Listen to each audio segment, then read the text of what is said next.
This is Halloween.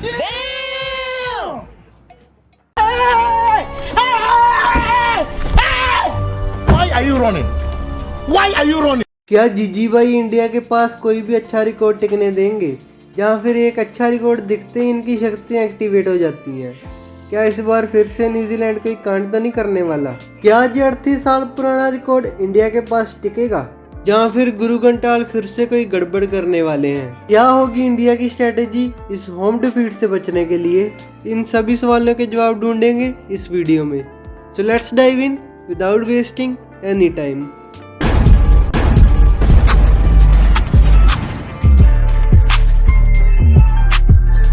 Virat fans की खुशी का ठिकाना नहीं था जब विराट कोहली नंबर 1 आए ओडीआई बैटर की रैंकिंग में, पर ये चोर बाजार के ट्रेविस हेड डैरिल मिचेल ने सारा मूड ही खराब कर दिया।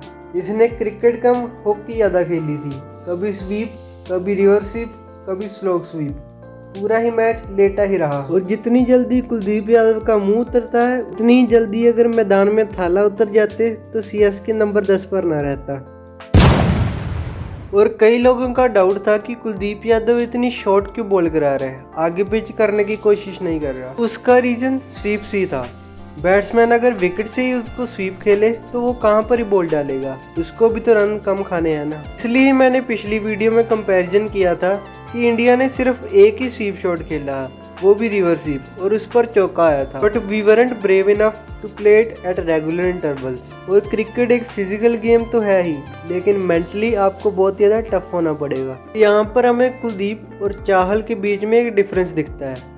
चाहल अगर 2-3 छक्के भी खाए फिर भी वो फ्लाइट कराता रहता है बॉल को, लेकिन Kuldeep on the other hand थोड़ा डर कर रहता है। इसमें कुलदीप की कोई गलती तो नहीं है, जैसा आप आउट ऑफ द गेम होते हो वो आपको इनर गेम भी इफेक्ट करता है। दोनों ही टीम्स के ओपनर को देख के मुझे लगा are we returning to old ODI template power play, starting के 5 ओवर रोक के और बाद में ठोक के, यही टेम्पलेट दिखा। और इसमें बॉलर्स का भी बड़ा हाथ है, क्योंकि उन्होंने स्विंग को शुरुआती में बहुत ज़्यादा अच्छे से एक्सप्लॉइट किया है। और दोनों ही मैचेस में हमने देखा है कि पिच एकदम न्यूट्रल रहती है, बैटर और बॉलर दोनों के लिए कुछ करने को है। और दोनों ही बार थोड़ी लो बाउंसिंग और स्लो पिच मिली है।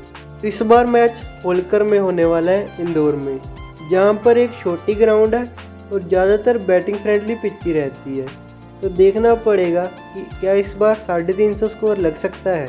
इंडिया के टॉप 3 की बात करें तो पिछले मैच की डिसमिसल्स को कई लोगों ने 19 नवंबर से कंपेयर किया था। People don't forget traumatising memories. Rohit की बात करें तो वो दोनों ही मैचेस में एक ही तरीके से आउट हुए हैं। फास्ट बॉलर को रूम बनाकर मिड ऑफ के ऊपर मारने की कोशिश में बैट हाथ में ही घूम जाता है। गिल की बात करें तो कई लोग उसकी कैप्टनसी को लेकर कंसर्न है, पर मेरा कंसर्न तो ये है कि ये 56 पर ही आउट होता है।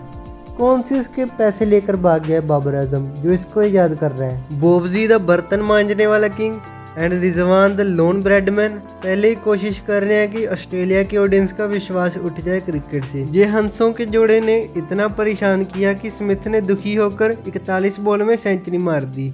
और ये दोनों कह रहे थे 41 बॉल में तो हमारी 50 ही बनती है भाईजान। इन फूटे हुए पटाखों में जितनी भी आग लगा लो ये तो नहीं जलने वाले।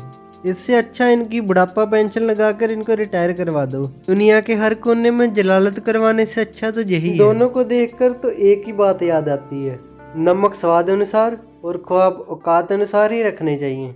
अ day without humiliation is a day wasted for Pakistan. Rahul की बात करें तो ही रियली प्रूव्ड कि he is the crisis man of India. जब टीम में कोई नहीं चलता तब राहुल तो चलता ही है। इस बार जडेजा से मैं बहुत ज़्यादा एक्सपेक्टेशन रख रहा था, पर जडेजा ने कुछ भी नहीं करके दिया। एक स्लो सी पारी खेली और ना बॉलिंग में विकेट ले पाए। जडेजा और राहुल की एक टाइम तक सिमिलर स्ट्राइक रेट थी, पर जडेजा एक्सेलरेट नहीं कर पाए। वहीं राहुल ने एक बहुत ही अच्छी पारी खेली।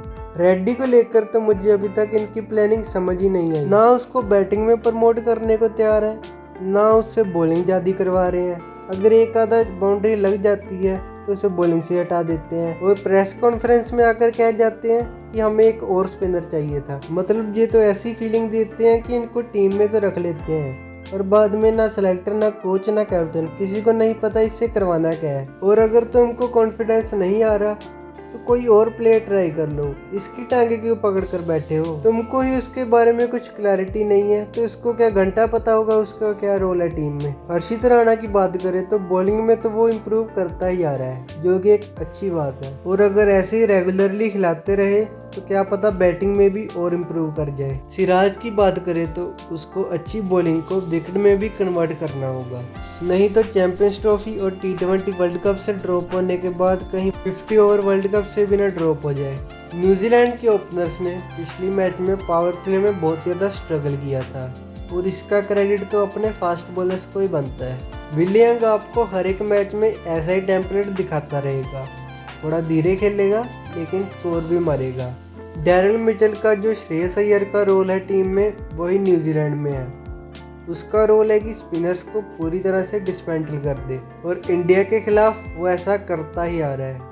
ब्रेसवेल ने फाइनली अपनी बॉलिंग और कैप्टनसी दोनों में अच्छा किया है, पर ये ऐसा मुंह क्यों बनाकर बैठा हुआ है? जैक फॉक्स और जेमिसन पावर प्ले में अच्छी बॉलिंग कराते हैं, लेकिन जब स्विंग खत्म हो जाती है तो इनका काम भी तमाम हो जाता है। जेमिसन तो फिर भी मिडिल ओवर में आकर विकेट ले जाते हैं, लेकिन जैक फॉक्स तो बहुत ही ज़्यादा वन डायमेंशनल लगते हैं।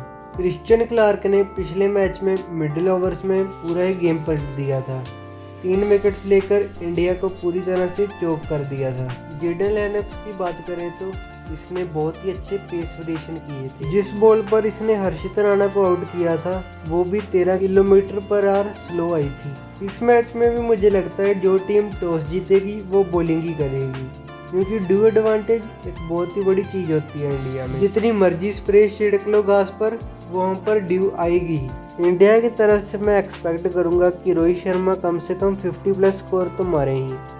जडेजा की बात करें तो अगर उनको ऊपर बैटिंग करने का मौका मिलता है तो उनको इस बार तो अपने तेवर दिखाने ही पड़ेंगे, और हमारा स्पिन डुओ यानी कि कुलदीप और जडेजा, इन दोनों को ही डैरिल मिचेल को किसी तरह से आउट प्ले करना ही होगा। नीतीश कुमार रेड्डी को अगर नंबर 5 पर मौका दिया जाए तो मुझे लगता है एक अच्छा मूव होगा। कम से कम ये तो पता चल जाएगा कि बंदा आगे खेल सकता है क्या नहीं खेल सकता। सिराज से भी मैं इस बार कम से कम 1 विकेट एक्सपेक्ट कर रहा हूँ पावर प्ले में, ताकि हम शुरू से ही न्यूजीलैंड को डोमिनेट कर पाएँ। न्यूजीलैंड की तरफ से मुझे लगता है कि मिचेल एक इम्पोर्टेंट पारी खेलेंगे। मेरी एक प्रेडिक्शन है कि शुभमन गिल मुझे लगता है इस बार एक इन स्विंगिंग बॉल पर या तो बोल्ड होंगे या LBW होंगे।